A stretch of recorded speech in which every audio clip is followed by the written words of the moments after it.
to achieve that desired flawless finish, you're going to take a primer and smooth it into the skin, ready for the makeup application. This is really going to help the longevity of your makeup and help it go on a lot smoother. It'll create that perfect blank canvas effect. Then go in and start by applying your base. I'm going in with a full coverage foundation. This is the Revlon Colour Stay foundation. I'm going to press it into the skin using a damp sponge. This is the Real Techniques Miracle Complexion Sponge. Then after that has all been dabbed into the skin and blended away, I'm going in and concealing my under eye circles using the Maybelline The Eraser Concealer. I'm applying a kind of triangle shape under my eyes to really highlight that area. I'm also going down along the sides of my nose to kind of bring that outwards, because we're applying some contour later on and this will kind of help even out everything later. I'm applying some of that to my forehead, in the middle of my chin, and a little bit down at the centre of my nose as well.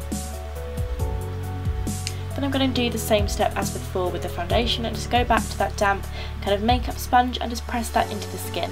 Just create a really flawless finish and will take away any excess product. I'm just going to remove the excess foundation from my lips just because I don't want them to dry out. Then I'm going on to the brows. I'm going to skip quite quickly through this section, but I'm simply just going to brush them through into the desired shape, which I want them very arched for this kind of makeup look.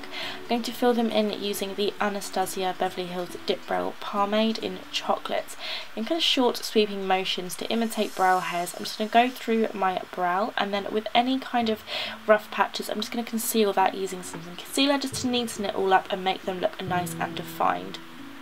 Then for under the brow bone I used a cream highlighter pencil. This is from NYX. It is the Brow Lift pencil I believe, and then just kind of melted that into the skin using the warmth of my pinky finger, as it was the smallest finger that would fit in that area. Then I'm going to set everything into place using a matte setting powder. This is the Rimmel Stay Matte Powder.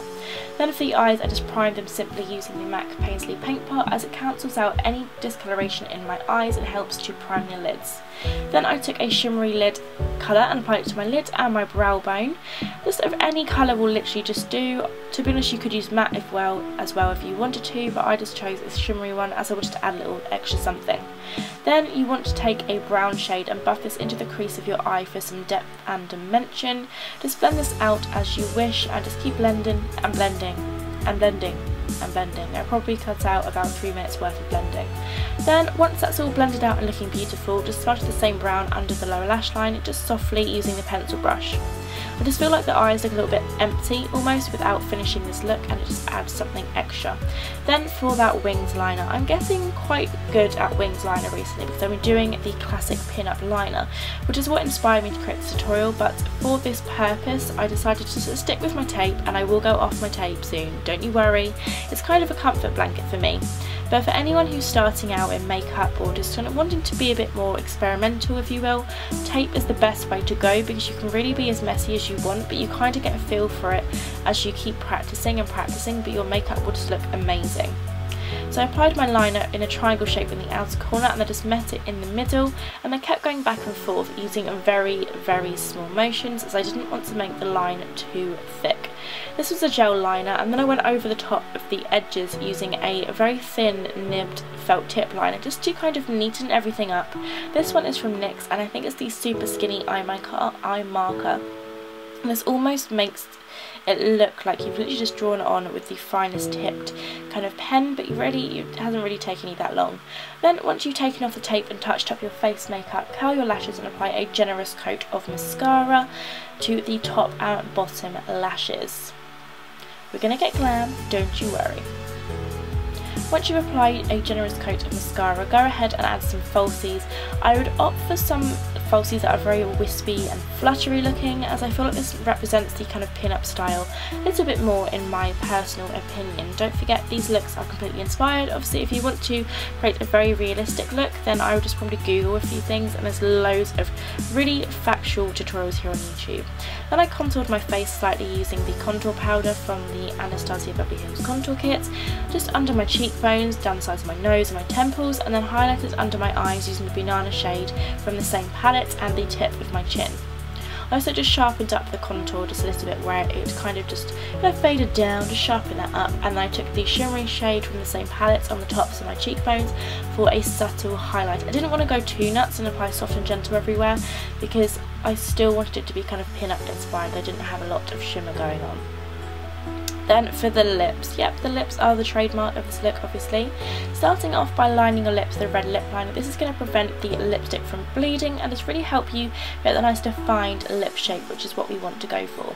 I start by applying the lip liner to the bottom lip, to the sides, and then for the defined cupid's bow, I apply an X in the top section of my lip.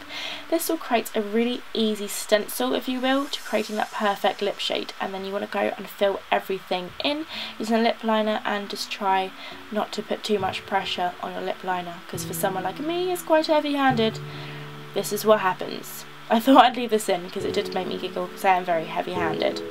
Whoops. Oh no. Okay, so moving on, just fill in the entirety of the lip using the lip liner. A really good tip for filling in lips if you do struggle, just kind of stretch your lip in different motions. It may look a little bit funny at first, but it really does help in the makeup application. Then for the lip, this is a old e.l.f. Studio Matte Lip colour, and your red colour obviously. I'm not too sure if they do sell it, but all links will be on my blog as per usual, so be sure to go check that out. Then just to neaten up the corners, I went over the lip brush on the same lipstick and just tidied up the edges to make them look nice and sharp. That is the finished look. I am so pleased with how this turned out, and I really enjoyed making this tutorial for you. Please give this video a thumbs up, and I'll see you next time. Thanks for watching.